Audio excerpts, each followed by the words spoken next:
ओम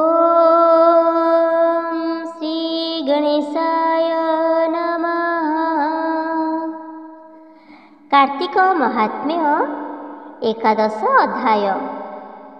ततश्च राहु पुनरेव जातः स्वात्मानमस्मीनिति मन्यमानः समेत्य सर्वं कथयन् बभूव जलन्धराये सदविश्चेष्टितश्चञ्चत् जलन्धरस्तु तत्सुचा कोपाकुलितमानसः निर्जगामाशुं दैत्यानां कोटिभिः परिवारितः। नारद उवाच मुनिकहन्ति सुनराये राहु पळाई महाभये मिलिला जलन्धर आगे मन बरस मान भंगे कहिला जागत वृत्तान्त शुणी कोपिला बृंदाकांत मन आकुले महाकोपे दैत्यंकु राइला समीपे शंभुनी शंभु मूले बल तुरीते साजिला सकल रथ तुरंग गज खर पदाति बल बलियार सूत्र मुनिक आग करी युद्ध उद्यमे दंडधारी आरोही रत्नमय रथे धनुनारच घेनी हस्ते ईशान मार्गे अनुसरी थाट चलिले दिगपुरी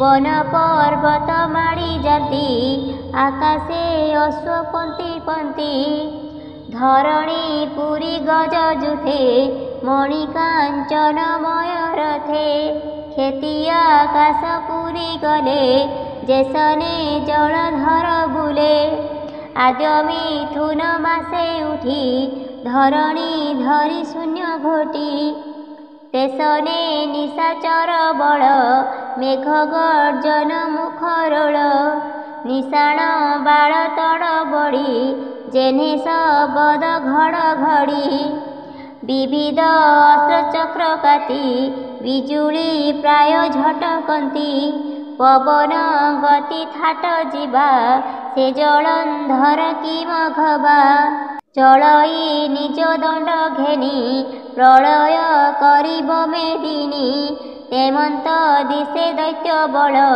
प्रचंडे चले महिस्थल प्रथम दिन थाट नेई सुवर्ण रेखा तीरे जाई से दिन पारी होई बेगे रहिले हेमगिरी लगे एथु अंतरे सुनराये स्वर्ग जे थिले देवताए दैत्यंकु देखी भय मने गले जे कपिलास स्थाने रुद्रचरण तले पड़ी देवे कहिले कर जोड़ी हो प्रभु अंबिकार मन आंभगु हारी कने शुण असुर जलंधर नाम अमर लोक परे जम विष्णु सहित रणे जिणी सर्वसंपद बळे आणी रखिला निज पुरे नेई तेबे हे शांति न भजई तुम्भ छामुकु पुणी दूत पेशी से थिला सिंह दूत आसी जे थिला इंद्रबादी जाहा कहिला मंद बुद्धि केताहा बसाइब तुंडे से पुणी गला बिना दंडे कहिला जलंधर आगे तुम्भ महिमा जेते बागे शुणिय सुर क्रोध हुदे दंड साजिला तुम्भ बादे असुर बल घेनी आसी पथे रहिले आज निशी काली करिब घोर ऋण कहिलु सावधाने शुण देवंक तहु ए वचन शुणी विस्मय तिलोचन विष्णुଙ୍କୁ चिंता करी मने शिव बसिले जोग ध्याने जे प्रभु जोगादी पुर ପୁରୁଷ ଆସି ପ୍ରବେଶ ହର ପାଶ। ବିଷ୍ଣୁ ଦର୍ଶନ ପାଇ ଦେବେ ରୁଦ୍ର ସହିତ ଉଠି ସର୍ବେ। ନମିଲେ ଗୋବିନ୍ଦ ଚରଣ ମଧେ ବିଜୟ ନାରାୟଣ। ଶିବ ଜାଣନ୍ତି ଆଗ କରି ଭୋଦେବ ଶୁଣ ଦଇତ୍ୟାରି। ତୁମ୍ଭେ ପ୍ରାଣୀଙ୍କ ପଞ୍ଚଭୂତ ମହିମା କଲୁ ବିପରୀତ। ଖଳନାଶନ ବାନ ବହି ଅସୁର ସୁରେ ପଛ ରହି। ନିଜ ସେବକେ ଦେଇ ଦୁଃଖ ଏଥୁ ମଣୁଛ କେଉଁ ସୁଖ। ଦେବକଣ୍ଟକ ଜଳନ୍ଧର ତାହାକୁ କମ୍ପାଇ ନ ମାର। ଏବେ ଅସୁର ଦୁଷ୍ଟମତି ଆମ୍ଭଙ୍କୁ ମାଗଇ ପାର୍ବତୀ। ନଦେଲୁ ବୋଲି କଲା କୋପ ଯୁଝି ଆସୁଛି କୌଣପ। ଏକିସ ବିପରୀତ ବାଣୀ ବିଚାରି କହ ଚକ୍ରପାଣି।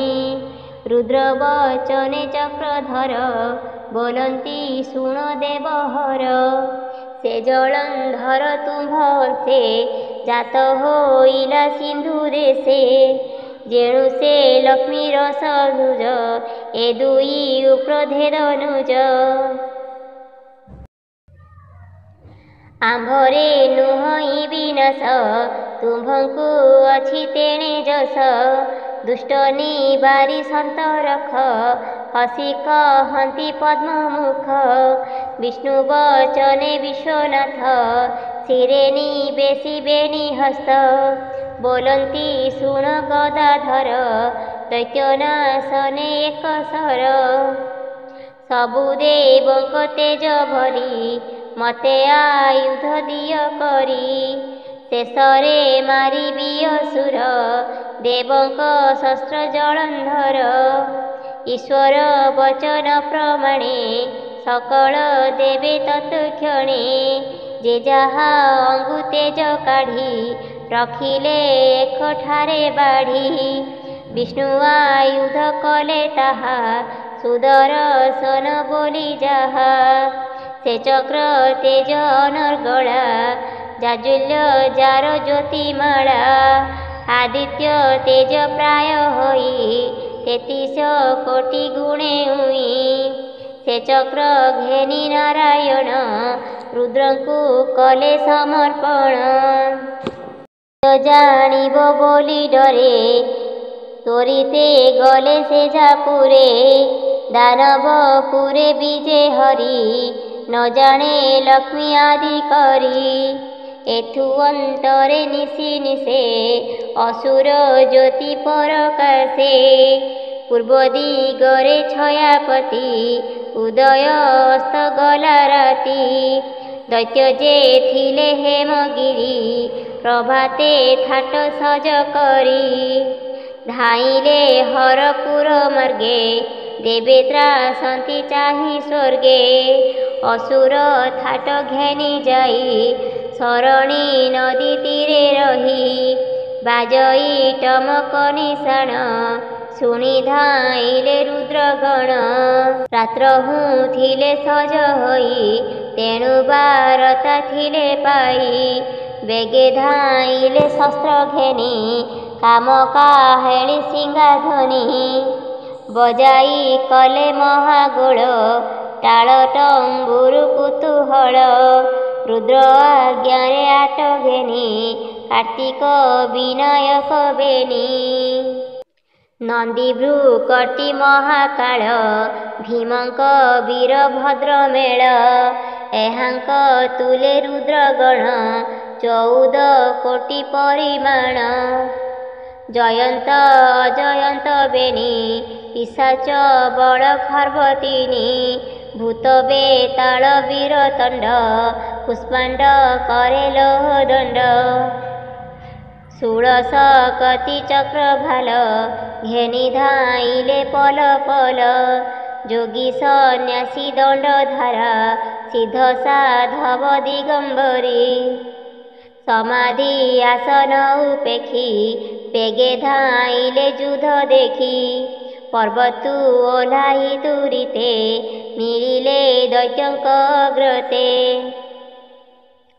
असुरे रुद्र बल देखी बिंधिले उक्रोध उपेक्षी शंभुनी शंभु बेणी वीर असुर थाटे आगुसार ईश्वर थाटे सेनापति कार्तिकेश्वर महापति ताहांक पछे रुद्र बल असुर थाटे कले गोल चक्रनार चूल पेशी उभय थाट मिशामिशी बेनी सागर भेट प्राय समर गति अप्रमेय बाजई नाना वाद्य ध्वनि शबदे कंपे पुरतिनी निर्घात प्राय प्राण सृष्टि दशय मधुमय सृष्टि उभय थाटे मुख गोल शबद कले कोलाहल सरणी नदी कूले ऋण असुर थाटे शिव गण चक्रठुठार बाण पेशी घड़िके दैत्य बल नासी पड़िले असंख्यक मढ़ा तिले धरणी नाही छड़ा पांच योजन आयतरे मड़ा पड़िले निघंचरे जेसने बंध काटी देले लोटी पड़ती पद्म फूले से रूपे निशाचर गणे पड़ी कार्तिक गण बाणे भीमक भद्रसेन वीर वज्र सदृश तांक सर भूत दैत्य बल छेदी रकते बुहाइले नदी शिव सैन्य धर्म बले से दिन जय कले हेले असुर थाट पराजये एमंते रवि अस्त हुए समर छाड़ी दुई बले रहिले नदी बेनी कूले निशारे घुघ्रुसुत आसी समर भूमि मध्य पशी सुमरी मृत्यु संजीवनी जियाई असुर सैनी मिलंती राजा सन्निधाने पुणी समर आर दिने प्रभातु मिलिबेनी बळे युद्ध करती अंग छळे पड़ती दुई बड़ लोक असुर मरती जेतेक रात्रे जियांती भृगुसुते एमंते कला दिना केते रजनी काले जगी बसी जानिले शिवपुरवासी कहिले शंकर व्रत हो प्रभु शुण विपरीत जेते असुर घर ऋणे नित्यना सन्ति शिव गणे सूत्र जियांती तांकु रात्रे एणु अक्षय दैत्य गोत्रे शुणी विस्मित बेमकेश शत्रुधे छाड़िले निश्वास जुगान्ते जेने घोर बात एक पिशाची कले जात किस कहिबा तार मूर्ति गर्जने कंपिला धरित्री मुकुला केश फर हर बदन अटे गिरिवर कन्ननासिका नेत्रतुंड जिणीय नल सात कुंड पर्वत प्राय बेनिस्तन शिखे कि उदे नवघन तेसने दिशे लुचकाली भुजे कि दिशे अर्धावली विस्तार हदगिरी तले जेने दिशई खरा बेले उदर तार लक्ष्य तेन्हे उत्सर्ग ताल तरु जेन्हे तेमंत दिशे पाद बेनी अति भीषण घोर ध्वनि कोपे कंपई तार देही चरणे दोलु अछि मही एमंत मूर्ति देखी आगे हर बोइले जाओ बेगे असुर गुरी भृगु शिशि जानाम सूत्र महाऋषि ताहांकु निवास गुपते समर शेष परिजन्ते प्राणेन मारी रखिथिबु समर अन्ते छाड़ी देबु ଏମନ୍ତ ଶିବ ଆଜ୍ଞା ପାଇ ପିଶାଚି ଋଣ ସ୍ଥାନେ ଯାଇ ପ୍ରବେଶ ହେଲା ନିଶା କାଳେ ଚେନେ ମନ୍ଦର ମହାଜଳେ ସେହି ପ୍ରକାରେ ଥାଟେ ମିଳି କୋଟି ସଂଖ୍ୟାରେ ମଳ ଗିଳି ଯେହ୍ନେ ସାରଙ୍ଗ ରାଜପକ୍ଷୀ ନିରଉ ପକ୍ଷୀ କ୍ଷୀର ଭକି ସେହି ପ୍ରକାରେ ଶିବଦୂତି ସମରେ ଅସୁର ନିପାତି ଦୈତ୍ୟ ଯେତେକ ଶସ୍ତ୍ର କଲେ ତା ଅଙ୍ଗେ ନ ଭେଦିଲା ତିଳେ ଉଦର ପୂର୍ଣ୍ଣ କରି ବାଳି ଅସୁର ଗୁରୁ ଆଗେ ମିଳି ରଥୁ ଆଣିଲା ତାକୁ ଧରି ବୃକ୍ଷକୁ ସୁମ ପ୍ରାୟ କରି ଅଧର ଅଙ୍ଗେ ନେଇ ଖୋସି ଗିରି କନ୍ଧରେ ଗଲା ପଶି ତା ଦେଖି ଆହାକାର କରି ଅସୁର ଋଣେ ଅପସରି ଗୁରୁ ଭାବେ ମନ କ୍ରୋଧି ଶିବଗଣଙ୍କୁ ସର ବିନ୍ଧି ଦ୍ରୁପଦୀ ଠାରୁ ଆଜ୍ଞା ପାଇ ଶମ୍ଭୁନି ଶମ୍ଭୁ ବେନି ଭାଇ କାଳନେ ମିଶିକ ସଙ୍ଗେ ଘେନି ଯୁଧେ ଟେକିଲେ ବୀରତିନି ତା ଦେଖି ନନ୍ଦୀ ମହାବଳୀ କାଳ ନୌମିକ ଗାଳି ଶମ୍ଭୁ ସମ୍ମୁଖେ ବିନାୟକ ନିଶମ୍ଭୁ ଦୈତ୍ୟକୁ କାର୍ତ୍ତିକ ଏମନ୍ତ ଷଡ଼ ମହାବଳୀ ଉଭୟେ ଥାଟେ ଋଣେ ମିଳି ଯୁଦ୍ଧ କରନ୍ତି ଏକେ ଏକେ ଦୁର୍ଲଭ ଋଣ ତିନି ଲୋକେ ନିଶମ୍ଭୁ ପଞ୍ଚବାଣ ସନ୍ଧ କାର୍ତ୍ତିକ ଉପରକୁ ବିନ୍ଧ ବାହନ ଉପରେ ପଡ଼ିଲା ଘାତେ ମୟୂର ମହଗଲା